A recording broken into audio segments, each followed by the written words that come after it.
नमस्कार, NB news देख रहे हैं आप और मैं हूं आपके साथ मुस्कान। स्वागत है आप सभी का राजधानी लाइव में।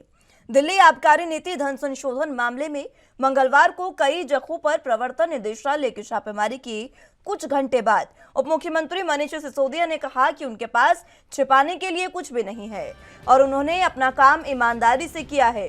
आपको बता दें कि दिल्ली आबकारी नीति से जुड़े कथित घोटाले में सिसोदिया और कुछ नौकरशाहों को बतौर आरोपी नामजद किया गया है।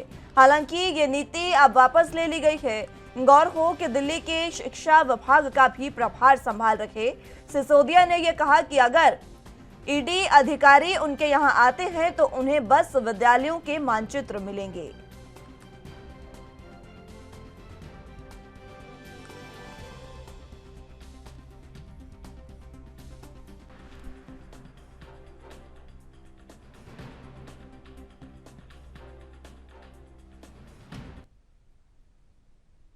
इस खबर पर ज्यादा जानकारी के लिए दिल्ली से संवाददाता राजीव तिवारी हमारे साथ मौजूद है।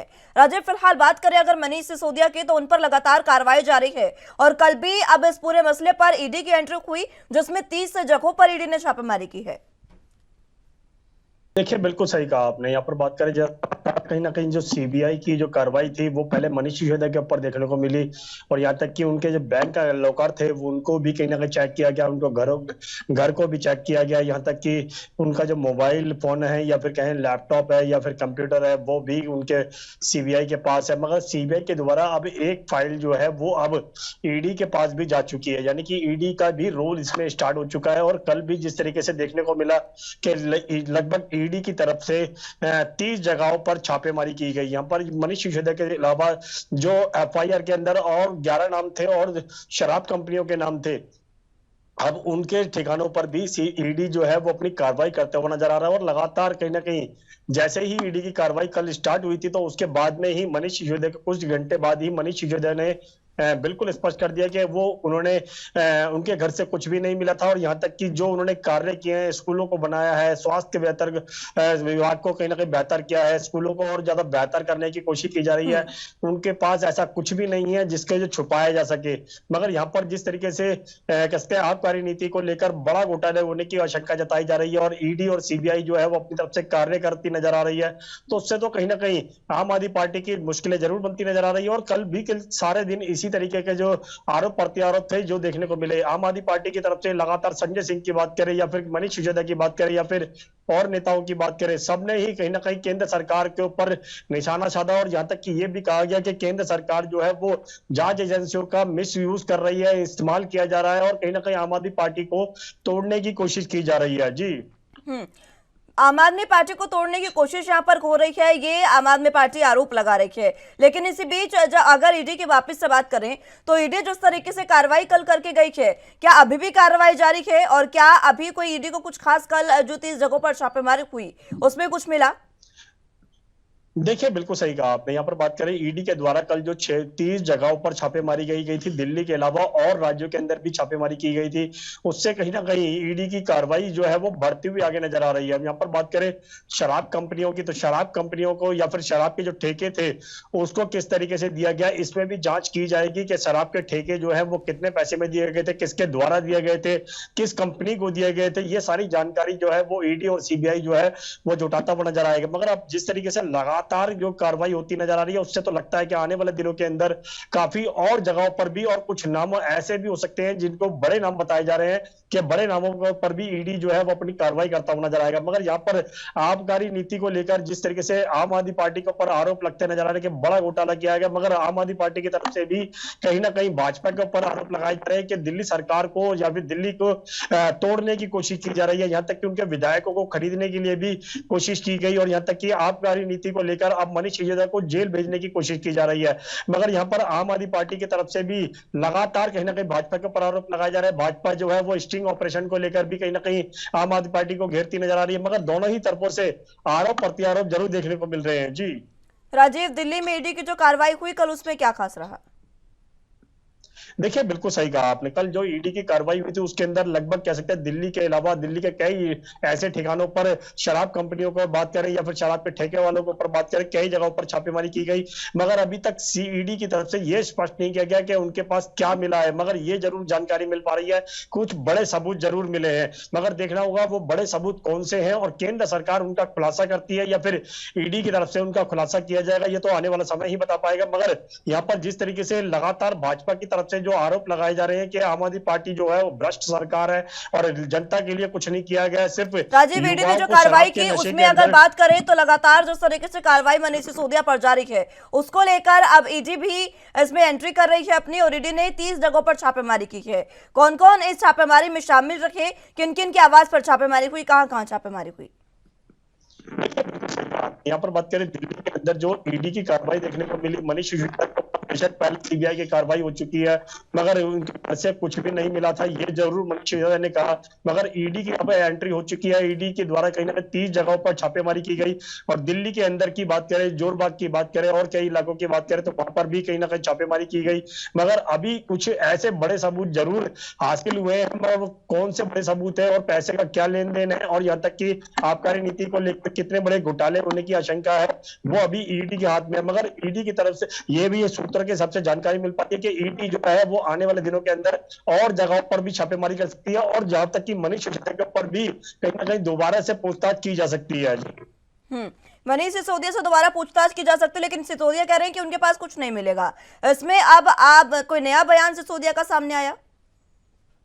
देखिए बिल्कुल सही कहा। यहाँ पर बात करें जिस तरीके से अब ईडी की क्या कह सकते हैं, ईडी की एंट्री हो चुकी है तो मनीष सिसोदिया की तरफ से भी कहा जा रहा है कि उनके पास कुछ भी नहीं है और ना ही सीबीआई को कुछ मिला और ना ही अब ईडी को कुछ मिलेगा। यानी कि पहले से ही कहीं ना कहीं तैयारी बताई जा रही है कि उनके पास कुछ भी नहीं है। मगर यहाँ पर जिस तरीके से ईडी अपनी कार्रवाई करेगा उसके अंदर क्या सबूत मिलेंगे ये तो आने वाले समय ही बता पाएगा। और ईडी जो है वो कहीं ना कहीं मनीष सिसोदिया को अपने कार्यालय पर भी बुला सकता है और कहीं ना कहीं उनसे काफी घंटों की पूछताछ भी की जा सकती है। मगर देखना होगा कि आबकारी नीति को लेकर जो बड़े बड़े आरोप लगाए जा रहे हैं उनमें सच्चाई कितनी है और जांच एजेंसियां किस तरीके से काम करेंगी और किस तरीके से सबूत जुटाएंगी, ये तो आने वाले समय ही बता पाएगा।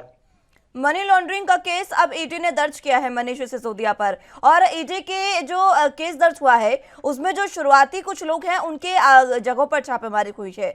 क्या आज भी ईडी की छापेमारी दिल्ली में हो सकती है? देखिए बिल्कुल सही कहा आपने। यहाँ पर बात करें ईडी की, अब छापेमारी जरूर की गई है, कल भी की गई थी, हो सकता है आज भी की जाए और हो सकता है मनीष सिसोदिया से के साथ साथ कुछ और नेताओं को भी कहीं ना कहीं बुलाया जा सकता है। मगर अब देखना होगा छापेमारी के अंदर किस तरीके के सबूत मिल पाते हैं। और मनीष सिसोदिया को पहले से ही कहीं ना कहीं आशंका है कि केंद्र सरकार जो है जांच एजेंसियों का इस्तेमाल करके उनको गिरफ्तार करने की कोशिश कर सकती है और शायद यही डर मनीष सिसोदिया के अंदर भी देखने को मिल रहा है और कहीं ना कहीं ईडी शायद इसी तरीके की कार्रवाई जो है वो करती हुई नजर आ रही है। मगर देखना होगा क्या ईडी जो है वो मनीष सिसोदिया को गिरफ्तार करेगी जैसे सत्येंद्र जैन को गिरफ्तार किया गया था। यहां तक कि जो अब मनी लॉन्ड्रिंग का केस किया जा रहा है कि मनी लॉन्ड्रिंग का भी इस्तेमाल किया गया, तो जो लगातार कहीं ना कहीं आरोप बहुत सारे लगाए जा रहे हैं। मगर देखना होगा सच्चाई कितनी है और मनीष सिसोदिया अपने बचाव के लिए किस तरीके का सबूत पेश कर पाते हैं। जी, मनीष सिसोदिया सबूतों की तो बात कर रहे हैं, लेकिन उन्होंने तो साफ कहा है कि अगर उनके घर पर आएंगे तो सिर्फ स्कूलों की लिस्ट मिलेगी और कुछ भी नहीं मिलेगा। अब कल की अगर बात करें तो कितनी देर तक, कितनी लंबी ईडी की कार्रवाई चली? देखिए बिल्कुल सही कहा आपने। यहाँ पर लगभग बात करें हम, कल भी जिस तरीके से कार्रवाई हुई और यहाँ तक कि मनीष सिसोदिया से बिल्कुल नहीं पूछताछ की गई, मगर मनीष सिसोदिया को भी कहीं ना कहीं पूछताछ के लिए बुलाया जा सकता है और यहाँ तक कि उनके घर से भी कहीं ना कहीं पूछताछ की जा सकती है। मगर यहाँ पर जिस तरीके से मनीष सिसोदिया कह रहे हैं कि उनके घर से कुछ भी नहीं मिलेगा क्योंकि पहले सीबीआई को भी कोई कुछ नहीं मिला, मगर हाँ ये जरूर बताया जा रहा है कुछ स्कूलों के डॉक्यूमेंट्स जरूर मिल सकते हैं जिसके अंदर स्कूलों की तरफ से, सरकार की तरफ से कार्य किया जा रहा है, स्कूलों को बनाने के लिए कहीं ना कहीं कोशिश की जा रही है, तो वो जरूर डॉक्यूमेंट्स मिल सकते हैं और उसके अलावा कुछ नहीं मिल सकता। तो साफ जाहिर है कहीं ना कहीं दिल्ली सरकार जो है वो अपने पक्ष रखती हुई नजर आ रही है, ईडी जो है वो अपने पक्ष रखेगी। मगर यहाँ पर केंद्र सरकार जो है वो लगातार कहीं ना कहीं घेरने की कोशिश कर रही है आम आदमी पार्टी को। मगर यहाँ पर आरोप प्रत्यारोप के साथ साथ जो ईडी या फिर कहें सीबीआई की जो कार्रवाई है उसके अंदर किस तरीके के रोल निभाती हुई नजर आएंगे और ईडी शायद आज भी कुछ और जगहों पर भी छापेमारी की जा सकती है, शायद मनीष सिसोदिया से भी आज पूछताछ की जाती है। ठीक है राजीव, बहुत शुक्रिया आपका हमारे साथ जुड़ने के लिए और तमाम अहम जानकारी हम तक पहुंचाने के लिए।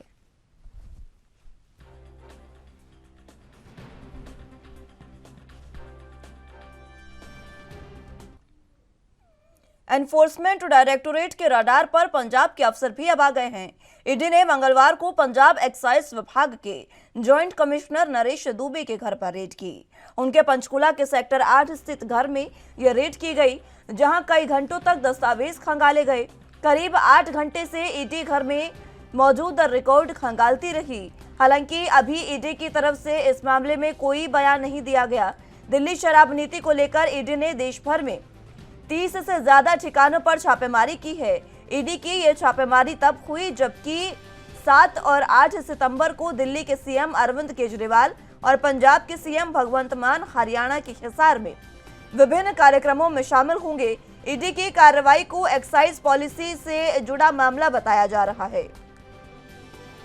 ईडी ने हाल ही में दिल्ली में शराब पॉलिसी के कथित घोटाले में मनी लॉन्ड्रिंग की जांच भी शुरू की है।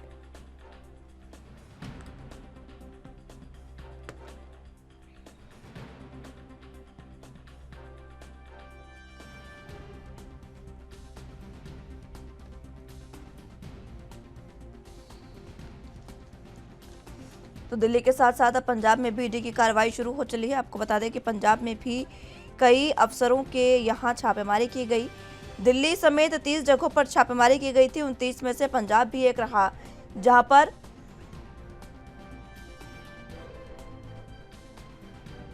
एक्साइज विभाग के जॉइंट कमिश्नर के आवास पर छापेमारी की गई। हालांकि ये कहा जा रहा है कि कुछ पुख्ता सबूत वहां पर मिले हैं, लेकिन ये देखना होगा कि ईडी अपने बयान में क्या साफ करती है।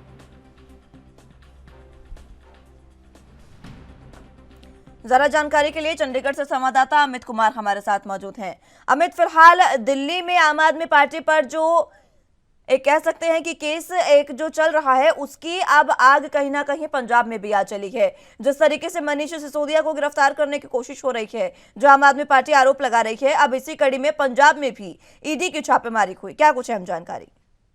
हाँ जी, बिल्कुल। देखिए, लगातार बता दें तो एक्साइज पॉलिसी को लेकर जहाँ दिल्ली के बाद अगर आप कह सकते हैं पंजाब को डायरेक्टली रोक के देखा जा रहा है, और इसी कड़ी में हम कह सकते हैं कि पंजाब के जो सीनियर अधिकारी हैं उनके घरों पे भी अगर उसी तौर पर कहें कि छापेमारी होता है पंचकुला में या इस तरफ छापेमारी होती हुई नजर आई। तो उसके अलावा मुझे जानकारी मिल रही है कि चंडीगढ़ और पंजाब पर की हम बात करें तो वहां पर भी रेल की गई। और रेल को सीधे तौर पर हम कह सकते हैं कि जो excise policy Delhi excise policy जिसकी बताया लेफ्टिनेंट गवर्नर ने शिकायत की थी, जिसकी जांच हो रही है, उससे जोड़ कर देखा जा रहा है। तो कई टाइम बार बार उठाया जा रहा है, जिसमें मनी लॉन्ड्रिंग की बात भी बार बार सामने आ रही है। साथ ही साथ जो हम कहें कमीशन लेने की बात भी आज बताई। तो अगर हम बात करें पंजाब में बात करते नजर आए तो अकाली दल के प्रधान सुखबीर बादल ने बाकायदा प्रेस कॉन्फ्रेंस करके ये जानकारी दी है कि 500 करोड़ का घोटाला उनके सीधे तौर पर बोला कि क्योंकि जो मेन होलसेल सप्लायर्स हैं वो दोनों दिल्ली और पंजाब में सेम है, तो उनकी तरफ से ये एलिगेशन लगाया गया कि यहाँ उससे 500 करोड़ के करीब सीधे तौर पे हम कह सकते हैं कि कमीशन या फिर हम कहें कि सप्लायर्स को फायदा एक्स्ट्रा मिलेगा। तो वो 500 करोड़ सीधे तौर पे हम कह सकते हैं कि कहीं ना कहीं हवाले का पैसा या फिर उनके मनी लॉन्ड्रिंग का पैसा उनकी तरफ से बताया जा रहा है। जी ये जो पैसा मिला है, जिस तरीके की आप बात बता रहे हैं अमित, लगातार जिस तरीके से कार्रवाई जारी है, कई घंटों तक ईडी की कार्रवाई हुई अफसर के घर पर, और इसी के साथ आज भी क्या कार्रवाई हो सकती है? देखिए, पैसा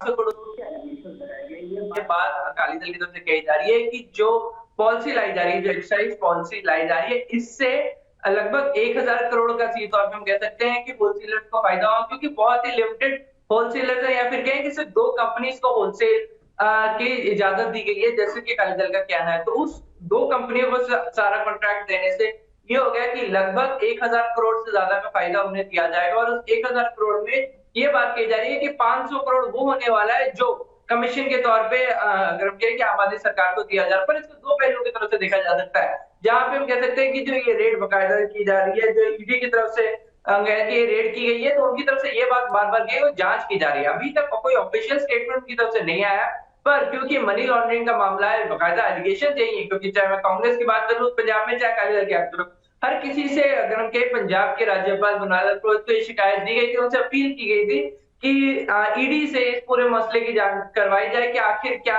एक्चुअल में जो पॉलिसी लाई जा रही है, जो शराब में किसी को फायदा देने के लिए तो नहीं है, कोई इसी तरीके से कोई मनी या फिर हम कहें कि मनी लॉन्ड्रिंग से तो जुड़ा हुआ मसला तो नहीं है। जी तो ईडी जब उनके आवाज से बाहर निकली तो क्या उनके पास कोई पुख्ता सबूत दिखे, अमित? हाँ नहीं, देखिए अगर हम कहें कि लगभग 8 घंटे से ज्यादा रेड चली है, कोई डॉक्यूमेंट्री प्रूफ नजर नहीं आया, ना ही कोई ऑफिशियल स्टेटमेंट दिया गया। अभी तक सिर्फ यही जानकारी क्लियर हो पाई है कि दिल्ली की एक्साइज पूरे अगर हम कहें देश भर में 30 से ज्यादा ठिकानों पे रेड की गई। इसमें पंचकुला भी शामिल है, पंजाब भी शामिल है और चंडीगढ़ तक में जैसी जानकारी मिल पा रही है कि चंडीगढ़ में भी जो पंजाब के सीनियर अधिकारी हैं एक्साइज पॉलिसी से जुड़े, जिनका कहीं ना कहीं पंजाब में एक्साइज पॉलिसी लाने में हाथ है, तो जो कहीं ना कहीं काम किया, तो उनके घर रेड की गई, उनके डॉक्यूमेंट्स खंगाले जा रहे हैं, उनसे डिटेल्स ली जा रही है कि कहीं कोई सुराग ईडी के हाथ लग जाए।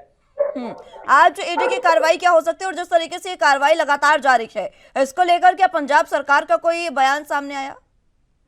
हाँ देखिए, पंजाब सरकार की तरफ से जो सीधे तौर पे जो स्टेटमेंट सामने आ रही है, उनकी तरफ से कहा जा रहा है कि ये प्रेशर बिल्डिंग टैक्टिक्स है, इससे ज्यादा कुछ नहीं। क्योंकि ये बार बार हाईलाइट किया कि 7 और 8 को अगर हम कहें कि हरियाणा में एक बड़ी रैली करने वाले हैं खुद दिल्ली के मुख्यमंत्री अरविंद केजरीवाल, पंजाब के मुख्यमंत्री भगवंत मान, तो कहीं ना कहीं उनके ऊपर प्रेशर डालने के लिए, प्रेशर बिल्ड अप करने के लिए ये कदम उठाया जा रहा है। ये उनका कहना है इस पूरे मसले पे। आज ही ये रैली है, आज ही कुछ समय में रवाना होंगे हरियाणा के हिसार के लिए और यहाँ पर सोनाली फोगाट के घर जाएंगे, तो क्या इसी से, क्योंकि कहा जाता है कि पंजाब की जनता जो फैसला लेती है चुनावों में, उसका असर कहीं ना कहीं हरियाणा पर होता है, तो अब क्या आने वाले चुनावों में इस असर को कम करने के लिए ये कार्रवाई की जा रही है?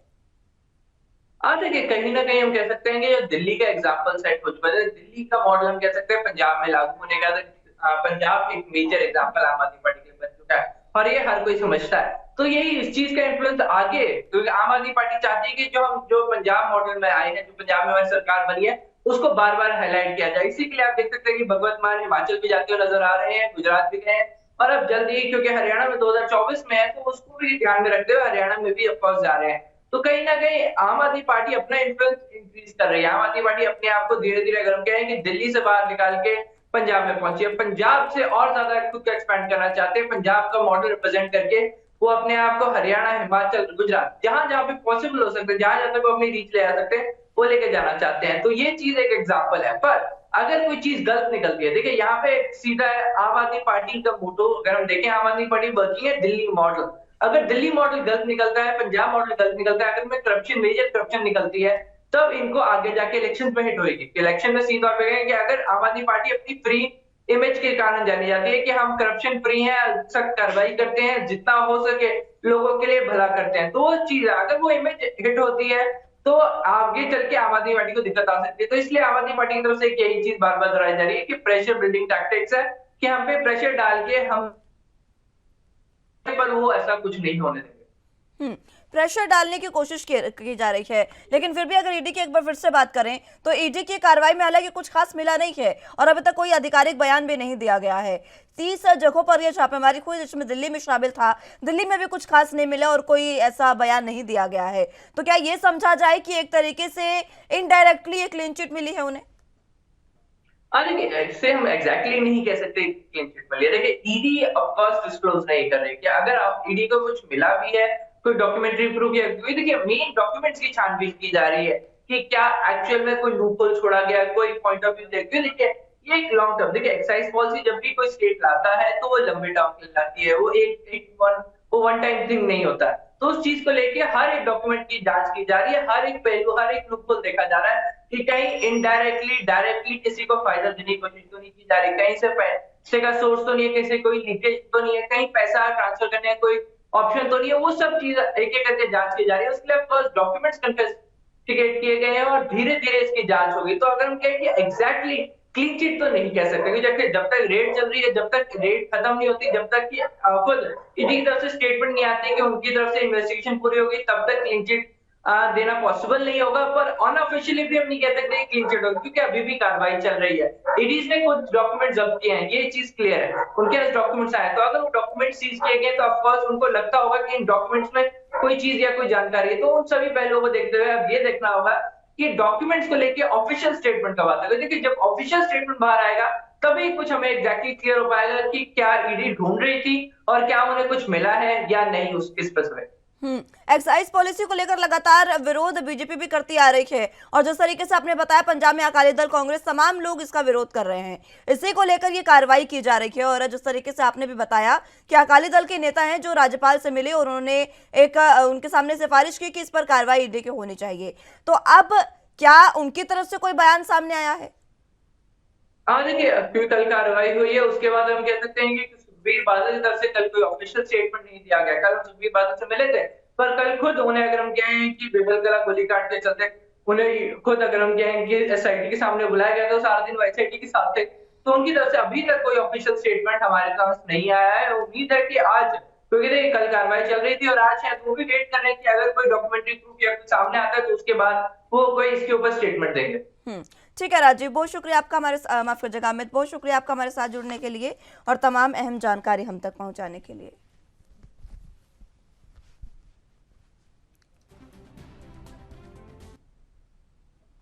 निकाय चुनाव को लोकसभा चुनाव का सेमीफाइनल मानते हुए पार्टियां पूरे दमखम के साथ मैदान में उतरेंगी।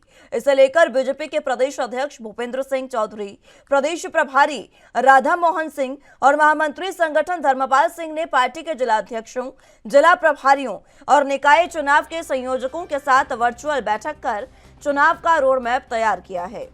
लोकसभा चुनाव में प्रदेश की सभी 80 सीटों पर जीत के लक्ष्य के बाद अब बीजेपी ने आगामी नगर निकाय चुनाव में सभी 17 नगर निगम और 200 नगरपालिका परिषदों के साथ अधिकांश नगर पंचायतों में भगवा फहराने का लक्ष्य रखा है।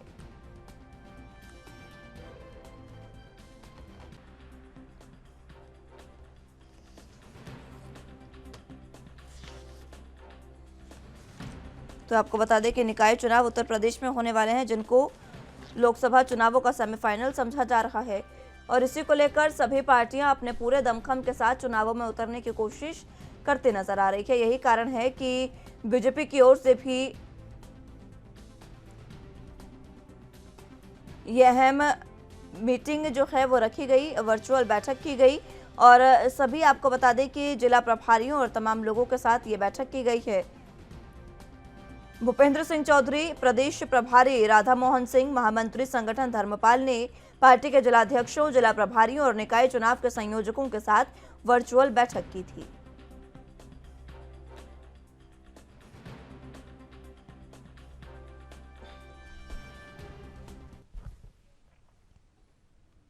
इस खबर पर सारा जानकारी के लिए लखनऊ से संवाददाता जितेंद्र चौहान हमारे साथ मौजूद हैं। जितेंद्र, फिलहाल जिस तरीके से बात करें, निकाय चुनाव अब नजदीक आ रहे हैं, जिनको लोकसभा चुनावों का सेमीफाइनल समझा जा रहा है, इसको लेकर पार्टियां सक्रिय है। बीजेपी की वर्चुअल बैठक में क्या कुछ खास रहा? देखिए, वर्चुअल बैठक में क्या है कि भारतीय जनता पार्टी अब किसी भी चुनाव को बहुत ही ताकत से लड़ना चाहती है और कहीं ना कहीं और उस पर जीत हासिल करना चाहती है। उसी क्रम में उत्तर प्रदेश की विधानसभा सीटों पर विजय पाने के बाद भारतीय जनता पार्टी का मुख्यमंत्री बैठाने के बाद यूं कह सकते हैं कि आप निकाय चुनाव में अब भारतीय जनता पार्टी की जो रुचि है, जो काम है, वो तेज हो गया है और साफ तौर पे कहा जा सकता है कि निकाय चुनाव को लेकर लोकसभा का सेमीफाइनल मानते हुए पूरे दमखम से मैदान में साथ उतरना चाहती है भारतीय जनता पार्टी। और इसी क्रम में भाजपा के प्रदेश अध्यक्ष भूपेंद्र चौधरी, प्रदेश प्रभारी राधा मोहन सिंह और महामंत्री संगठन धर्मपाल सिंह ने पार्टी के जिलाध्यक्षों और प्रभारियों के साथ कहीं न कहीं वर्चुअल बैठक की और बैठक में रोड मैप तैयार किया कि लोकसभा चुनाव में प्रदेश की सभी 80 सीटों पर जीत के लक्ष्य के बाद भाजपा अब नगर निकाय के सभी 17 नगर निगम और 200 नगर निकाय नगर पालिका के परिषदों के साथ अधिकांश नगर पंचायतों में अपना भगवा फहराने की तैयारी में है और साफ तौर पे कहा जा सकता है इसके क्रम में वर्चुअल बैठक की गई। और बात करें तो लगभग 753 नगरीय निकाय है संस्थानों से चुनाव होता है और भाजपा मानती है कि चुनाव में 2024 के चलते भाजपा का माहौल बनाने की जो शुरुआत है वो कहीं ना कहीं कर दी गई है, क्योंकि 2017 में बेहतर परिणाम लाने की तैयारी की गई थी और कहीं ना कहीं बेहतर परिणाम आया भी था। और वहीं सोमवार को अध्यक्ष 11 व 12 सितंबर को जिला स्तर पर, 14 और 15 को सभी नगरीय निकायों के चुनाव के संयोजक नियुक्त किए जाने हैं और इसके क्रम में प्रत्येक वार्ड की बैठक 25 सितंबर तक करने को कहा गया है। और कार्यक्रम में बूथ स्तर से कार्यकर्ताओं पदाधिकारियों को अभियान से अधिक विधान परिषद में जो चुनाव है वो कहीं ना कहीं लड़ने की तैयारी की गई है। और बात की जाए तो 3 दिन तक प्रदेश में मंथन व धर्मपाल सिंह 7 सितंबर को नोएडा के पश्चिमी क्षेत्र और आगरा के ब्रज क्षेत्र की बैठक लेकर चुनाव की तैयारियों करने में लगे हुए हैं। और साफ तौर पे कहा जा सकता है कि इसी तरह 8 को कानपुर जाएंगे, 9 को लखनऊ में अवध क्षेत्र में बैठक करेंगे, तो वहीं धर्मपाल 8 को बनारस में तो काशी में 9 तारीख को पहुंचने का काम करेंगे जो संगठन महामंत्री हैं। गोरखपुर में बैठक पर पूर्वांचल में जीत का खाका तैयार किया जाएगा। 15 दिन में 3 करोड़ लोगों तक पहुंचने का भाजपा का लक्ष्य है। और 17 सितंबर से 2 अक्टूबर तक चलने वाले जो सेवा सप्ताह है, जो प्रधानमंत्री नरेंद्र मोदी के जन्मदिन के उपलक्ष्य में मनाया जाएगा सेवा सप्ताह, उसके लेकर सरकार के मंत्री, संगठन के पदाधिकारी, कार्यकर्ता 15 दिन विभिन्न कार्यक्रमों में सेवा के जो कार्यक्रम चलना है प्रधानमंत्री नरेंद्र मोदी के सेवा सप्ताह, उस सेवा सप्ताह से जुड़ने का काम करेंगे। तो कुल मिला की बात की जाए तो प्रधानमंत्री नरेंद्र मोदी के साथ साथ पंडित दीनदयाल उपाध्याय की जो 25 सितंबर को 1,60,000 से अधिक बूथों पर जो वो कहीं ना कहीं बूथों पर मोदी मन की बात करेंगे। तो कुल मिला के भारतीय जनता पार्टी हर स्तर से, कार्यकर्ता हो, संगठन महामंत्री हो, प्रभारी हो, प्रदेश अध्यक्ष हो और मंत्री हो, सभी को पूरी तरह जिम्मेदारी दी जाएगी, क्योंकि नगर निकाय का जो चुनाव है वो काफी अहम है। और उत्तर प्रदेश में सत्ता हासिल करने के बाद अब नगर निकाय की चुनाव में अपने ज्यादा से ज्यादा प्रत्याशियों को जिताकर उत्तर प्रदेश में एक बार फिर भगवा लहराने की तैयारी भारतीय जनता पार्टी कर रही है। और हर क्रम के इसको देखते हुए, चाहे वो भगवा लहराने की तैयारी तो है जितेंद्र, लेकिन क्या लगता है जनता का इस बार क्या रुख है? क्योंकि हमने विधानसभा चुनावों में देखा, हालांकि बीजेपी को मैंडेट मिला लेकिन कुछ सीटें बीजेपी की कम हुई थी। तो क्या निकाय चुनावों में वही देखने को मिलेगा या इस बार जनता ने अपना मन फिर से बदल लिया और फिर से भगवा हो रही है जनता? देखिए, जिस तरह से चुनाव नजदीक आएगा वैसे वैसे जनता का मूड पता चलेगा। और साफ तौर पे कहा जा सकता है क्योंकि भारतीय जनता पार्टी ने निकाय चुनाव से पहले ही तैयारियां शुरू कर दी है।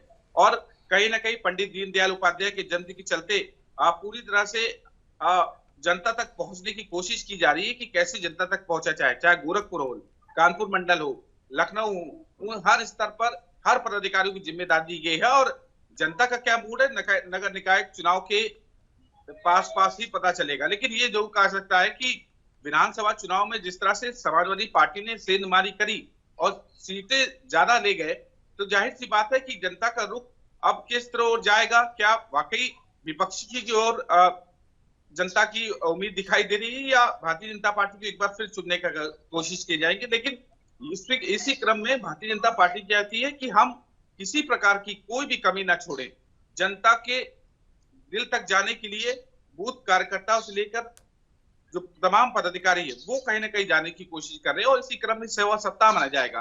प्रधानमंत्री नरेंद्र मोदी मन की बात करेंगे, संगठन महामंत्री जाएंगे, प्रभारी जाएंगे, नेता जो उत्तर प्रदेश में है जो मंत्री है वो कहीं ना कहीं जाएंगे। जिम्मेदारी सबकी तय है। और भारतीय जनता पार्टी हमेशा इसी बात को लेकर कि संगठन जो चलता है वो बहुत मजबूती से चलता है, हर स्तर पर जिम्मेदारी दी जाती है। अब देखते हैं कि आने वाले समय में क्या जितेंद्र, बीजेपी के साथ साथ क्या जो विपक्षी पार्टियां हैं वो भी इतनी सक्रियता दिखा रही हैं क्या? देखिए, नगर निकाय चुनाव को लेकर विपक्षी की अभी कहीं सुगबुगाहट नजर नहीं आ रही। जिस तरह भारतीय जनता पार्टी पूरे दमखम के साथ लगी हुई है, लेकिन विपक्ष का अभी फिलहाल कोई भी कहा जा सकता है कि अभी इंटरेस्ट वो नहीं दिखाई दे रहा, क्योंकि अभी लोकसभा चुनाव है 2024 में। और कल जिस तरह से देखने को मिली, तमाम विपक्षी दल लोकसभा चुनाव को लेकर विपक्ष एक होना चाहता है, सब उसमें लगे हुए। नगर निकाय के चुनाव की ओर अभी किसी का भी फोकस शायद नहीं दिखाई दे रहा, लेकिन भारतीय जनता पार्टी का फोकस दिखाई दे रहा है। बीजेपी का फोकस लगातार दिखाई दे रहा है। और अगर बात करें पश्चिमी यूपी का, आपने जिक्र किया, उसको तो भूपेंद्र चौधरी को अध्यक्ष बनाकर पहले ही साथ लिया है और लगातार खुद सीएम भी लगातार दौरे पर दौरे करे और रोजाना उनका कोई ना कोई दौरा है, वो खुद भी नहीं बैठ रहे हैं कहीं भी। यानी कि ये पूरा बीजेपी के मन में है कि किसी भी तरीके से पूरे उत्तर प्रदेश को भगवा कर दिया जाए। देखिए निशा, एक चीज ये बात समझनी होगी, पश्चिमी उत्तर प्रदेश हो और जहां भारतीय जनता पार्टी लोकसभा सीट हारी थी, उस पर कहीं ना कहीं आपकी इस बार भारतीय जनता पार्टी का फोकस नजर आ रहा है। और कोशिश की जा रही है, नेताओं को लगाया जा रहा है कि पश्चिमी उत्तर प्रदेश से जब इनको मुंह की खानी पड़ी थी तो वो अब दोबारा ना खाना पड़े, और इसीलिए भूपेंद्र चौधरी की जिम्मेदारी दी गई। रायबरेली में सेंधमारी करना चाहते हैं और रायबरेली में उत्तर प्रदेश के मुख्यमंत्री योगी आदित्यनाथ भी गए थे और वहां भी जाने की कोशिश कर रहे हैं। और जहां जहां वो सीटें हारे उस पर अब की इस बार फोकस शायद दिखाई दे रहा है और वो चाहते हैं कि पहले उन सीटों को जीतने की कोशिश किया जाए और वजह निकाली जाए कि आखिरकार ये सीट हम क्यों हारे और क्या वजह थी। लेकिन विपक्ष का जो गढ़ कहा जा सकता है, कांग्रेस का गढ़ कहा जाता है, समाजवादी पार्टी का गढ़ कहा जा सकता है, उस पर कहीं ना कहीं भारतीय जनता पार्टी पहले सेंधमारी करना चाहती है। और उसी क्रम में भारतीय जनता पार्टी लगातार उन जगहों का दौरा पहले किया जा रहा है। सीएम योगी आदित्यनाथ भी पश्चिमी उत्तर प्रदेश के दौरे पे गए, रायबरेली गए, तो ऐसे तमाम जगह है जहां पर वो सीटें हारे थे उनको जीतने की कोशिश की जा रही। हालांकि अमेठी में उन्होंने स्मृति ईरानी को जिताया था और कोशिश की थी, और इस बार फिर कोशिश की जा रही कि वहीं से भारतीय जनता पार्टी के कैंडिडेट को खड़ा किया जाए। ठीक है जितेंद्र, बहुत शुक्रिया आपका हमारे साथ जुड़ने के लिए और तमाम अहम जानकारी हम तक पहुंचाने के लिए।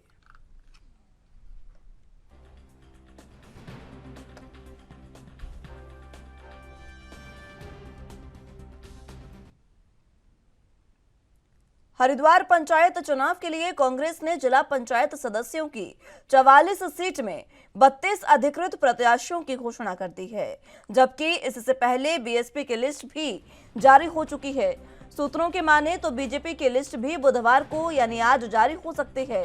मंगलवार देर शाम कांग्रेस प्रदेश अध्यक्ष करण माहरा की हरी झंडी के बाद प्रदेश महामंत्री विजय सारस्वत ने लिस्ट जारी की।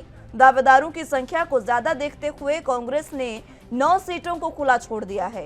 दावेदारों की संख्या ज्यादा देखते हुए कांग्रेस यहां प्रत्याशी घोषित नहीं करेगी, जबकि 3 सीटों पर प्रत्याशियों की घोषणा बाद में की जाएगी। 3 सीटों का फैसला फिलहाल होल्ड रखा गया है। पहली लिस्ट में कांग्रेस ने 50% से ज्यादा सीटों पर महिलाओं को अपना प्रत्याशी बनाया, तो वहीं कांग्रेस ने 32 प्रत्याशियों में 18 सीट महिलाओं को दी है। सारस्वत ने सभी कांग्रेस कार्यकर्ताओं से अपील की है कि वो अब अधिकृत प्रत्याशी की जीत के लिए जुट जाएं। जिन सीटों को होल्ड पर रखा गया है उनकी घोषणा जल्द कर दी जाएगी।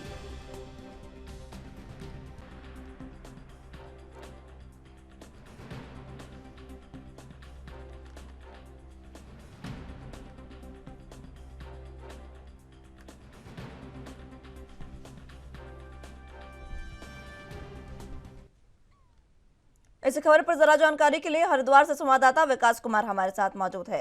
विकास, फिलहाल हरिद्वार पंचायत चुनाव जो है उसको लेकर सभी पार्टियों ने सक्रियता बढ़ा दी है। पहले बीएसपी और अब बात करें कांग्रेस की तो लिस्ट जारी कर दी गई है। आज बीजेपी की भी लिस्ट जारी होने की बात कही जा रही है।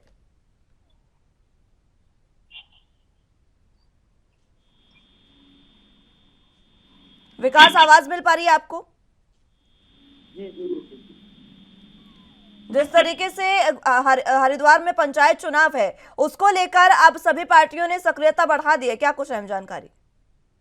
जी बिल्कुल, अभी हम बात करें तो ये 8 सितंबर तक नामांकन की प्रक्रिया अब ये चल रही है, और हम बात करें अभी नामांकन 6 ब्लॉक कार्यालय बनाए गए हैं, वहां पर अपने सभी प्रत्याशी नामांकन की प्रक्रिया वहाँ हो रही है। और बात करें हम और 44 ये जो पंचायत सदस्य हैं इन पर चुनाव होगा, 26 सितंबर को मतदान होगा। जी जी, ये जो मतदान की प्रक्रिया है उसको लेकर कांग्रेस ने अपनी लिस्ट जारी की है, उससे पहले बीएसपी ने और आज बीजेपी की भी लिस्ट जारी होने की उम्मीद जताई जा रही है। जी बिल्कुल, हम बात करें तो देर रात बीजेपी ने भी अपने प्रत्याशियों के नाम की लिस्ट जारी कर दी है।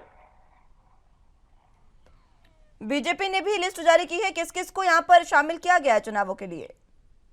जी 44 नाम इसमें जो नाम है इसमें जिला पंचायत चुनाव पे लड़ेंगे, ये काफी नाम है। और पहले बीएसपी ने अपनी लिस्ट जारी की थी, उसमें 27 सदस्यों के नाम उन्होंने लिए थे, और फिर उसके बाद कांग्रेस ने अपने 44 सीटों पर कैंडिडेट को नाम घोषित किए थे। फिर उसके बाद अब देर रात जो बीजेपी ने भी अपने 44 सीटों पर ये नाम की लिस्ट जारी कर दी है।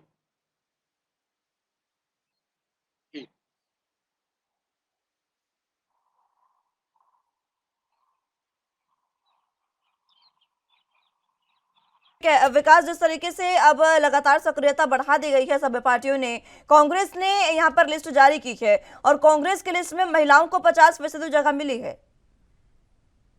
जी बिल्कुल, इस पंचायत सीटें नामांकन की ये प्रक्रिया तो चल रही थी। अब बात करें तो सबसे ज्यादा अभी महिलाओं को इसमें प्रत्याशियों के नाम सबसे ज्यादा इसमें देखने को मिल रहे हैं। सबसे ज्यादा महिलाएं इसमें जब बढ़ चढ़कर हिस्सा ले रहे हो, इन्हीं के नाम सामने आ रहे हैं। ठीक है विकास, जिस तरीके से महिलाओं को सशक्तिकरण को बढ़ावा दिया जा रहा है कांग्रेस द्वारा, बीजेपी बढ़ावा देने की बात करती है लेकिन कांग्रेस ने अपनी लिस्ट में महिलाओं को शामिल ज्यादा किया है। जी बिल्कुल, हम बात करें तो यही महिलाओं को सबसे ज्यादा कांग्रेस ने अपने प्रत्याशियों की नाम सबसे ज्यादा महिलाओं के नाम इसमें शामिल किए हैं। और इधर हम बीजेपी की बात करें तो बीजेपी में भी कुछ महिलाएं हैं जो इसमें पंचायत चुनाव लड़ेंगी, और इधर बीएसपी में भी कुछ महिलाएं हैं।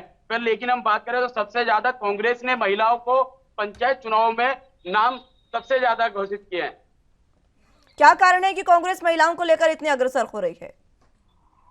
हम कारण की बात करें तो कहीं ना कहीं ऐसा माना जा रहा है कि महिलाएं जो हैं अपने चुनाव की प्रक्रिया को लेकर सबसे ज्यादा अच्छा प्रदर्शन इसमें चुनाव में करेंगी, और इसीलिए कांग्रेस ने ये महिलाओं के सबसे ज्यादा नाम लिए। लिस्ट जारी करते हुए करण माहरा ने क्या कुछ कहा? विकास,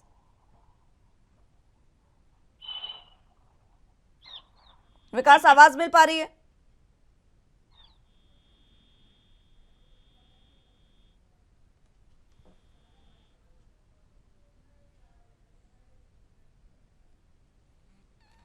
ठीक है, बहुत शुक्रिया विकास आपका हमारे साथ जुड़ने के लिए और तमाम अहम जानकारी हम तक पहुंचाने के लिए।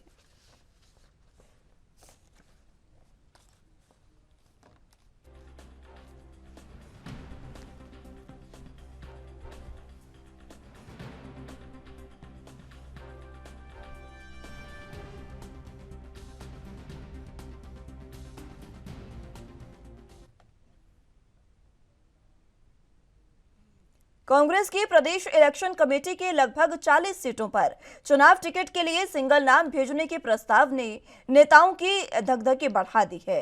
जिन सीटों पर कांग्रेस के मौजूदा विधायक, पूर्व मंत्री, पूर्व प्रदेश अध्यक्ष, एआईसीसी सचिव और पूर्व विधायक हैं, वहां पर दावेदारी जताने वालों की उम्मीदवारी और उम्मीदों पर पानी फिर सकता है। राजनीति के जानकारों की माने तो पीईसी का निर्णय फाइनल नहीं है। ये करिश्माई नेता और 6 बार के मुख्यमंत्री स्वर्गीय वीरभद्र सिंह के कार्यकाल में जरूर होता रहा है, लेकिन इस बार टिकट आवंटन का अंतिम निर्णय कांग्रेस हाईकमान का होगा। पीईसी ने केवल अपनी ओर से पैरवी की है। लगभग 40 सीटों पर सिंगल नेम वाले नेताओं को ही टिकट दी जाएगी। इनमें से 36 से 37 सीटों पर टिकट जरूर तय माना जा रहा है, लेकिन 2 से 3 सीटों पर कांग्रेस हाईकमान टिकट में बदलाव कर सकता है। टिकट में बदलाव का आधार कांग्रेस की राष्ट्रीय अध्यक्ष सोनिया गांधी द्वारा कराया गया गुप्त सर्वे बनेगा। इसी सर्वे के आधार पर कुछ नेताओं को बीजेपी से कांग्रेस में शामिल किया जा रहा है।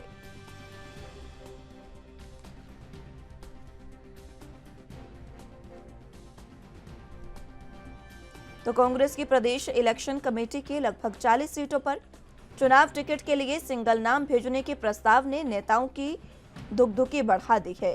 जिन सीटों पर कांग्रेस के मौजूदा विधायक, पूर्व मंत्री, पूर्व प्रदेश अध्यक्ष, एआईसीसी सचिव और पूर्व विधायक हैं, वहां पर दावेदारी जताने वालों की उम्मीदों पर पानी फिर सकता है, क्योंकि राजनीति के जानकारों की माने तो पीईसी का निर्णय फाइनल नहीं है। आपको बता दें कि पीईसी ने केवल अपनी ओर से पैरवी की है कि लगभग 40 सीटों पर सिंगल नेम वाले नेताओं को ही टिकट दी जाए।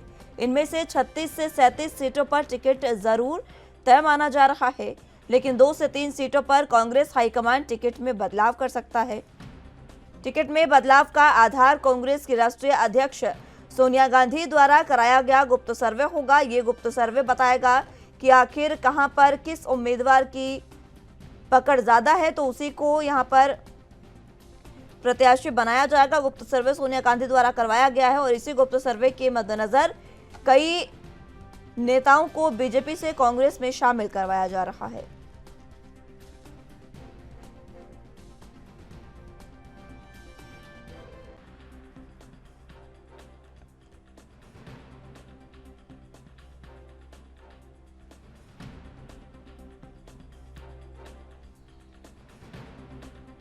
तो कांग्रेस की प्रदेश इलेक्शन कमेटी के लगभग 40 सीटों पर चुनाव टिकट के लिए सिंगल नाम भेजने के प्रस्ताव ने नेताओं की धड़कनें बढ़ा दी है।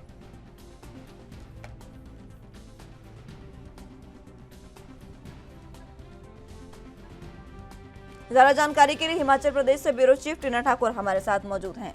टीना जी, फिलहाल प्रदेश इलेक्शन कमेटी ने ये जो ऐलान किया है, ये जो एक प्रस्ताव रखा है सिंगल नाम का 40 सीटों पर, इसको लेकर क्या जानकारी? जी देखिए, जो सिंगल ये जो कांग्रेस की जो प्रदेश इलेक्शन कमेटी है, उन्होंने जो स्क्रीनिंग की है नामों की, क्योंकि 1347 आवेदन आए थे। ऐसे में कांग्रेस के सामने काफी मुश्किल था, क्योंकि जो 68 विधानसभाओं से इतने सारे जो 1347 आवेदन आए थे, उनमें से नामों की छटनी करना बेहद मुश्किल काम कांग्रेस के सामने था। और ऐसे में बगावत और जो गुटबाजी है वो खुलकर सामने आ सकती थी। ऐसे में कांग्रेस ने इसमें एक निर्णय लिया कि जो मौजूदा विधायक है, एक तो उनके, और जो पक्का जो पिछले बार के जो मंत्री रहे हैं या पूर्व विधायक है और जो सीट निकाल सकते हैं और सशक्त उम्मीदवार वो माने जा सकते हैं, ऐसे जो लगभग 35 से 40 नाम है, उनके जो सिंगल नाम, कोई पैनल नहीं कांग्रेस ने बनाया है, उनके जो सिंगल नाम है वो स्क्रीनिंग कमेटी को भेजे जाएंगे। और जो स्क्रीनिंग कमेटी है वो 15 सितंबर को जो है उनकी जो एक ये जो इलेक्शन का जो दूसरा चरण है, इलेक्शन के जो ये टिकटों का जो पक्का करने का जो दूसरा चरण है, वो उनकी जो बैठक है 15 सितंबर को दीपादास मुंशी की अध्यक्षता में होनी तय हुई है। ऐसे में जो दीपादास मुंशी है, उनके सामने जो 35 से 40 नाम है वो सिंगल नाम जाएंगे। और जो लोग हैं जिन्होंने अपने आवेदन किए थे, उनको इस बात से काफी गुस्सा है, काफी रंज है, क्योंकि उनका कहना है अगर पैनल बना के भेजा जाता तो ऐसे में उनका नाम भी कहीं ना कहीं आ सकता था। लेकिन इस तरह सिंगल नाम भेजने से कांग्रेस ने जो है ये जो लोगों की जो उम्मीदें थी उन पर पानी फेर दिया। ऐसे में लोगों का कहना है कि जो स्क्रीनिंग कमेटी है और हाईकमान है, उनके सामने वो अपना पक्ष रखेंगे। हालांकि कांग्रेस ने ये कहा है कि ये जो प्रदेश इलेक्शन कमेटी ने जो निर्णय लिया है वो फाइनल नहीं है, स्क्रीनिंग कमेटी जो आगे निर्णय लेगी वो फाइनल हो सकता है। जी, लेकिन पीईसी ने कारण क्या बताया है सिंगल नाम भेजने का, टीना जी? जी देखिए, अभी तक मैंने जैसे आपको बताया कि 1347 68 विधानसभाओं के लिए आवेदन आए थे, और ऐसे में कांग्रेस के सामने एक बड़ी मुश्किल ये साबित हो रही थी कि जो ये नाम है, क्योंकि एक आप अगर देखें कि जो मौजूदा विधायक है उनके ही जो विधानसभा क्षेत्र है वहां से कई आवेदन आए थे। ऐसे में जो बगावत है और गुटबाजी है उसको हवा ना मिले और लोगों को ये लगे कि जो सशक्त उम्मीदवार है उनके नाम जो फाइनल कर दिए हैं। कांग्रेस ने ये तर्क दिया था कि जो उम्मीदवार उनको लग रहा है जो सीट निकाल सकता है, ऐसे में उनको जो है कि उनका जो टिकट है वो फाइनल लगभग कर दिया गया है, पैनल नहीं बनाया गया है। हालांकि जो बाकी की सीट है उनके ऊपर पैनल बनाया गया है और वो नाम जो है हाईकमान को पैनल बना के नाम भेजे गए हैं। किसी पैनल में 3 नाम है, किसी विधानसभा से 3 नाम है, किसी से 5 नाम है, लेकिन जो 35 से 40 सीटें हैं उनमें लगभग सिंगल नाम तय माना जा रहा है। तो ऐसे में जो कांग्रेस है आने वाले दिनों में जो है वो काफी एक जो बड़ी बगावत है, असंतोष है कांग्रेस के जो लोग हैं जिन्होंने उम्मीदवारी जताई थी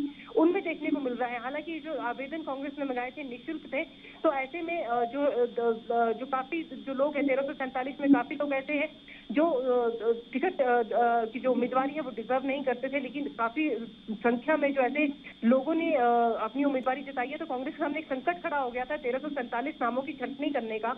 तो फिलहाल जो पहला चरण है, कांग्रेस ने फिलहाल 35 से 40 नाम सिंगल तय कर दिए हैं। उसके अलावा जो बाकी के जो पैनल है वो स्क्रीनिंग कमेटी को भेज दिए गए हैं। जी, अब जिस तरीके से ज्यादा दावेदारों की वजह से ये फैसला लिया गया है, इस बीच अब ये कहा जा रहा है कि आखिरी निर्णय तो हाईकमान का होगा। सोनिया गांधी ने एक सर्वे कराया है, इसकी भी बात लगातार हो रही है। ये ऐसा कौन सा सर्वे है जिसके तहत नाम जो है वो बदल सकते हैं? जी देखिए, अभी फिलहाल जो स्थिति हिमाचल में है, बेशक हाईकमान के सामने लोग चाहे जो उम्मीदवार हैं कि वो अपनी बात रखेंगे और जो स्क्रीनिंग कमेटी है उनके सामने वो अपनी बात रखेंगे, लेकिन अगर हिमाचल की बात करें काफी मजबूत स्थिति में कांग्रेस इस वक्त नहीं है। और इसीलिए जो ये कांग्रेस ने जो ये निर्णय लिया है कि जो सिंगल नाम जो भेजे गए हैं, क्योंकि कहीं ना कहीं कांग्रेस के सामने ये स्थिति नहीं है कि वो अपने जो मौजूदा विधायक है और जो पूर्व में सशक्त उम्मीदवार या जो मंत्री या विधायक है उनके टिकट काट सके। तो ऐसे में ये निर्णय लिया गया है। लेकिन जो आप सर्वे की बात कर रही हैं, हिमाचल में कांग्रेस ने एक सर्वे भी किया है। हालांकि अभी सर्वे में क्या निकल कर आया वो बात सामने नहीं आई है, लेकिन फिलहाल ये माना जा रहा है कि ये माना जा रहा था कि सर्वे के आधार पर टिकट का आवंटन होगा। लेकिन फिलहाल जो पहला जो ये स्क्रीनिंग गई है कांग्रेस की टिकटों की, इससे फिलहाल ऐसा कुछ नहीं नजर आ रहा है कि सर्वे को आधार मानकर टिकटों का आवंटन होगा। कांग्रेस का जो अपना एक मापदंड है उसके आधार पर जो टिकटों का आवंटन है वही होगा। और फिलहाल जो ये नाम भेजे जा रहे हैं, सिंगल नाम जो भेजे जा रहे हैं, अभी देखना है कि जो जिन जिन विधानसभाओं से ये सिंगल नाम भेजे गए हैं, क्योंकि मौजूदा विधायक है जो उनके टिकट पक्के माने जा रहे थे, हालांकि उनके विधानसभा क्षेत्रों से भी बहुत से आवेदन आए थे। तो ऐसे में जो असंतोष है या जो बगावत है वो कितने बड़े स्तर पर बिल्कुल, और गुटबाजी एक बार फिर से इसको लेकर कांग्रेस में देखने को मिल सकती है टीना जी, क्योंकि जो दावेदार हैं, अगर इतने ज्यादा दावेदार हैं तो उनमें से बेहतर को चुनना चाहिए, लेकिन सिंगल नाम भेज देना ये तो बाकियों के साथ एक तरीके से कह सकते हैं कि नाइंसाफी हुई, क्योंकि वो चाह रहे हैं कि अगर उनका नाम आगे जाए तो शायद उनका भी चयन हो सकता है। तो इसको लेकर गुटबाजी पार्टी में बढ़ेगी। बिल्कुल बिल्कुल, आपने सही कहा, क्योंकि जो निर्णय, हालांकि कांग्रेस ने जो निर्णय लिया था कि निःशुल्क आवेदन वो रखेगी, क्योंकि पिछली बार जो 25,000 की फीस रखी गई थी तो एक जो माना जा रहा था कि जो लोग हैं उन्होंने सोच समझ कर आवेदन किया था। इस बार ये माना जा रहा है कि 1347 आवेदन ऐसे आए हैं जिनमें लोग जो डिजर्व नहीं भी करते थे मजाक के तौर पे कि हाँ उन्होंने टिकट आवेदन किया, एमएलए के टिकट के लिए आवेदन किया है, ऐसे लोगों ने भी आवेदन कर दिया है। तो ऐसे में कांग्रेस सामने एक बड़ी चुनौती इन नामों की स्क्रीनिंग करने की थी। हालांकि जो सशक्त उम्मीदवार है, जो अपने को सशक्त मान रहे थे, जो लगातार पिछले 5 सालों से अपने विधानसभा क्षेत्रों में सक्रिय थे और ये मान के चल रहे थे कि टिकटों के लिए आवेदन जब वो करेंगे तो उनका नाम भी कहीं ना कहीं जो है वो उसको जो है प्रोसेस में लिया जाएगा, लेकिन अभी ऐसा नहीं हुआ है। तो ऐसे में जो गुटबाजी बोलेंगे, असंतोष बोलेंगे या बगावत बोलें, वो आने वाले दिनों में खुल के सामने आ सकती है। और जो पार्टी अगर आधिकारिक जो टिकटें हैं उन पर जो निर्णय करती है, जो आधिकारिक जो प्रत्याशी कांग्रेस के होंगे उनके सामने एक बड़ी चुनौती, अपने ही जो पार्टी के लोग हैं अगर वो उम्मीदवार उनके सामने खड़े होते हैं तो वो एक बड़ी चुनौती होगी। और आपस में टिकट अगर इस तरह से वोट बटेंगे कांग्रेस के तो निश्चित तौर पे यहाँ पे भाजपा को फायदा मिल सकता है। जी, इस बार कांग्रेस हर बार से ज्यादा सक्रिय दिख रही है चुनावों के लिए, पर जमीनी स्तर पर कांग्रेस के क्या हालात हैं?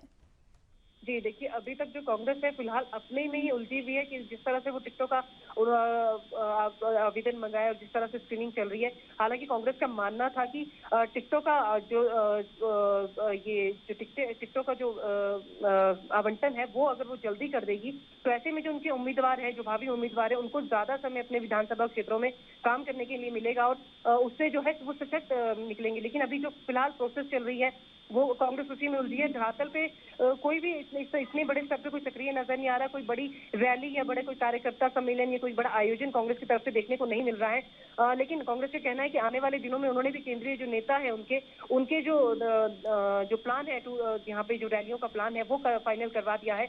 और आने वाले दिनों में यहाँ पे सितंबर में ही वो कह रही है कि बड़े जो आयोजन है वो हिमाचल में देखने को मिलेंगे। लेकिन फिलहाल धरातल से कांग्रेस नदारद नजर आ रही है और फिलहाल वो अपने ही जो ये चाहे टिकटों का आवंटन कहें, चाहे गुटबाजी कहें, चाहे जो जिस तरह से भी हम बात रखें कि फिलहाल वो अपने ही अंदर उलझी हुई सी नजर आ रही है हिमाचल में। जी, हिमाचल में कांग्रेस खुद में उलझी नजर आ रही है। हालांकि कांग्रेस का हर बार का यही हमने देखने को मिला, जब कांग्रेस खुद में उलझी रहती है और गुटबाजी लगातार मिलती है। इस बार भी गुटबाजी देखने को मिलेगी। क्या विधानसभा चुनावों में नतीजों पर कोई फर्क पड़ेगा? जी बिल्कुल बिल्कुल बिल्कुल पड़ सकता है, क्योंकि जिस तरह मैंने आपको बताया कि जिस तरह आधिकारिक अगर कोई प्रत्याशी खड़ा होता है और उसके सामने अपने ही पार्टी के जो उम्मीदवार है वो दूसरा उम्मीदवार खड़ा होता है, एक नहीं दो दो तीन तीन चार चार यहाँ पे लोग कह रहे हैं कि हम लोग नहीं बैठेंगे और बिल्कुल एक जो विधानसभा क्षेत्र है वहां से चुनाव लड़ेंगे क्योंकि वो डिजर्व करते हैं। तो ऐसे में जो मतों का जो विभाजन होगा वो एक बड़ी चुनौती कांग्रेस के सामने, क्योंकि अपने ही लोगों का जो वोट कटेंगे और ऐसे में जो भाजपा है उसको निश्चित तौर पर उसके जो उम्मीदवार खड़े होंगे उसको फायदा पहुंचेगा। तो ऐसे में कांग्रेस को अभी से ये देखने वाली बात होगी जो ये इस तरह जो सिंगल नाम के भेजे जा रहे हैं फिलहाल उस पर वो रोक लगाए और जो पैनल का नाम का जो बनाया गया था कि पैनल बनाकर भेजेंगे उसको अगर वो बनाए तो कहीं ना कहीं ये जो गुटबाजी है, जो असंतोष है, जो भावी उम्मीदवार अपने को कह रहे हैं उनमें ये काफी कम हो सकता है और फायदा मिल सकता है विधानसभा क्षेत्रों में अगर कांग्रेस अभी से इस रणनीति पे काम करे। ठीक है टीना जी, बहुत शुक्रिया आपका हमारे साथ जुड़ने के लिए और तमाम अहम जानकारी हम तक पहुंचाने के लिए।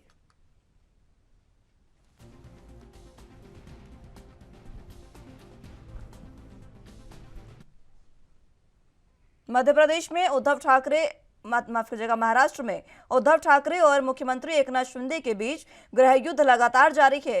मुख्यमंत्री एकनाथ शिंदे एक के बाद एक उद्धव ठाकरे सरकार का फैसला पलटते जा रहे हैं। मुख्यमंत्री एकनाथ शिंदे ने अब महाविकास अघाड़ी सरकार की तरफ से राज्यपाल भगत सिंह कोश्यारी को भेजी गई 12 एमएलसी की लिस्ट को रद्द कर दिया है। मुख्यमंत्री एकनाथ शिंदे ने मंगलवार को राज्यपाल भगत सिंह कोश्यारी से मुलाकात की। जानकारी के मुताबिक नई सरकार ने राज्यपाल कोटे से नियुक्त किए जाने वाले 12 विधायकों की लिस्ट तैयार कर दी है। वो बहुत जल्द राज्यपाल को सौंपी जा सकती है। महाराष्ट्र में जब से एकनाथ शिंदे ने मुख्यमंत्री पद की कमान संभाली है, तभी से एक के बाद एक ठाकरे सरकार के फैसलों को बदलने का काम शिंदे ने शुरू कर दिया है।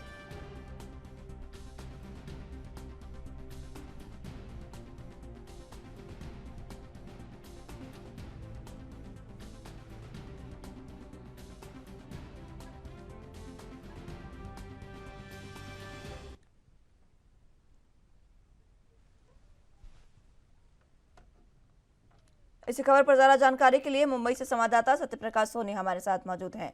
सत्यप्रकाश, फिलहाल उद्धव ठाकरे ने एक बार फिर से उनको झटका लगा है और एकनाथ शिंदे ये झटका देने वाले हैं। बिल्कुल मुस्कान जी, देखिए महाराष्ट्र की सियासत में जब से एकनाथ शिंदे और भारतीय जनता पार्टी की सरकार बनी है, तब से एकनाथ शिंदे लगातार उद्धव ठाकरे को झटका देते आ रहे हैं। ऐसे में एक बार फिर कल उन्होंने झटका देते हुए महाविकास अघाड़ी सरकार द्वारा दिए गए 12 विधायकों के लिस्ट को राज्यपाल द्वारा रद्द करवा दिया है। और इसके पीछे की मंशा यही है कि शिंदे और भारतीय जनता पार्टी के 12 लोगों का नाम जो है तैयार कर दिया गया है। वह जल्द राजभवन दिया जाएगा, जहां पर राज्यपाल इस पर आखिरी मुहर लगाकर उन 12 विधायकों को, उन 12 लोगों को विधायक बनाने की लिस्ट में शामिल कर देंगे। 12 एमएलसी की जो लिस्ट दी गई थी उसको तो रद्द कर दिया है, क्योंकि कल ही शिंदे की राज्यपाल से मुलाकात हुई और इसी मुलाकात के बाद इस लिस्ट को रद्द कर दिया गया। बिल्कुल, देखिए जिस तरह से महाविकास अघाड़ी सरकार की तरफ से 12 नेताओं का नाम जो है राज्यपाल के कोटे से विधायक बनाने की लिस्ट सौंपी गई थी, वह 1 साल से ज्यादा लंबित रही। हालांकि सरकार की तरफ से तमाम कोशिशें की गई कि राज्यपाल इस पर आखिरी मुहर लगा दे, लेकिन जानकारी यह मिली है कि केंद्र सरकार द्वारा लगातार दबाव बनाया जा रहा था कि महाविकास अघाड़ी द्वारा दिए गए तमाम जो 12 विधायकों, 12 लोगों की जो लिस्ट है उस पर आखिरी मुहर न लगाई जाए।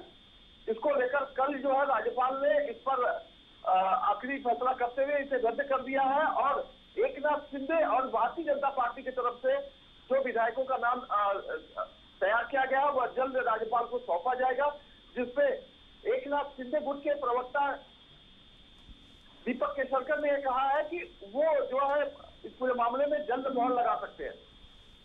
इसको लेकर उद्धव ठाकरे का क्या कुछ कहना है सत्यप्रकाश? देखिए, उद्धव ठाकरे की तरफ से यही कहा जा रहा है कि किस तरह से भारतीय जनता पार्टी और एकनाथ शिंदे जो बागी विधायक हैं वो लगातार उनके फैसले को रद्द करते आ रहे हैं। ऐसे में एकनाथ शिंदे सरकार जब से बनी है तब से अब तक उद्धव ठाकरे के 200 से ज्यादा फैसले रद्द किए गए हैं। कहीं न कहीं वो महाराष्ट्र के विकास को रोकने की कोशिश की जा रही है। जैसा कि सबसे पहला अहम फैसला लिया गया आर्य कॉर्पोरेट को लेकर, जो महाविकास अघाड़ी सरकार लगातार इसका समर्थन कर रही थी, लेकिन जैसे एकनाथ शिंदे की सरकार आई सबसे पहला फैसला लिया गया कि आर्य में ही मेट्रो कॉर्पोरेट बनाया जाएगा। दूसरा, मुंबई से अहमदाबाद के लिए बुलेट ट्रेन का जो प्रकल्प था उसको जो है तेजी देने के लिए और उसको हरी झंडी एकनाथ शिंदे ने दे दिया है, जबकि महाविकास अघाड़ी की तरफ से इसका समर्थन बिल्कुल नहीं दिया जा रहा था। तो इस तरह के 200 से ज्यादा फैसले जो है एकनाथ शिंदे ने उद्धव ठाकरे का फैसला रद्द किया है। ऐसे में उद्धव ठाकरे के लिए बड़ी मुश्किलें आगे खड़ा करने वाले हैं, क्योंकि लगातार जिस तरह से चुनाव चिन्ह को लेकर, फिर सरकार को लेकर तमाम बातें जो है कहीं न कहीं सुप्रीम कोर्ट में लंबित है, उसको लेकर कहीं न कहीं एकनाथ शिंदे बिल्कुल सक्रिय दिखाई दे रहा है। यही वजह है कि राजभवन जाकर राज्यपाल से मुलाकात की और मुलाकात करते ही महाविकास अघाड़ी द्वारा दिए गए तमाम 12 लोगों को जो सत्यप्रकाश, बात की जाए फैसले पलटने की तो देखिए उद्धव ठाकरे को झटका लगे ना लगे ये तो बात की बात है, लेकिन जो उद्धव ठाकरे की ओर से जनता के लिए काम शुरू किए गए थे उन पर फैसला पलटना जनता को झटका लगने वाली बात है। बिल्कुल मुस्ताद, ये तो बात सही है, लेकिन राजनीति में ये सब सारी चीजें जो है चलती रहती है, क्योंकि जब चुनाव सामने हो ऐसे में सरकार में जो भी रहता है वो कोशिश यही करता है कि जनता को प्रलोभन दिया जाए, जनता से यह बताया जाए कि ये जो महाराष्ट्र में विकास का काम हो रहा है वह वर्तमान सरकार कर रही है, जबकि जो सरकार चली गई वह सरकार ने कुछ काम नहीं किया है। तो ये फैसला तो होना ही था, क्योंकि सरकारें आती जाती रहती है और काम होते रहते हैं, लेकिन सरकार दूसरे के कामों का श्रेय लेने से पीछे नहीं हटती। यही वजह है कि यह पूरा मामला जो है श्रेय लेने का होड़ सा है, क्योंकि अगर श्रेय नहीं लेंगे तो आने वाले चुनाव में उनको जो है वोटों की जो बढ़ोतरी होगी वो नहीं हो सकती। उद्धव ठाकरे के 12 एमएलसी की जो लिस्ट रद्द की गई है उसका आधार क्या रखा सत्यप्रकाश?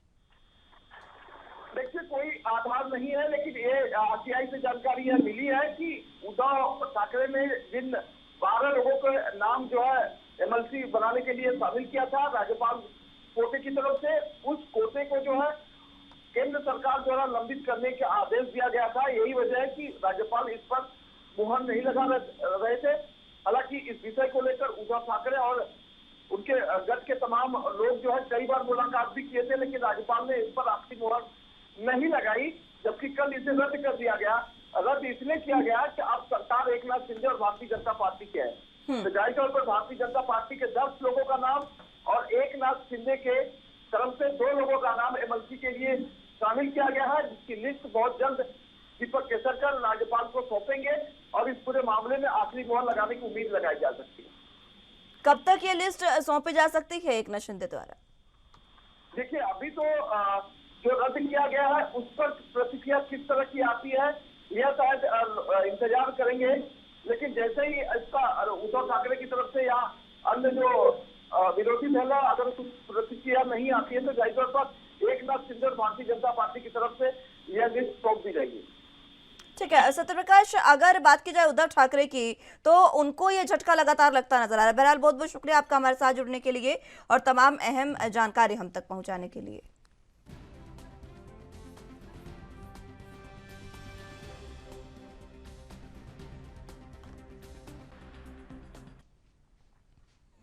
फिलहाल के लिए मेरे साथ इस बुलेटिन में बस इतना ही। तमाम अहम खबरों के लिए आप देखते रहिए ANB न्यूज़। नमस्कार।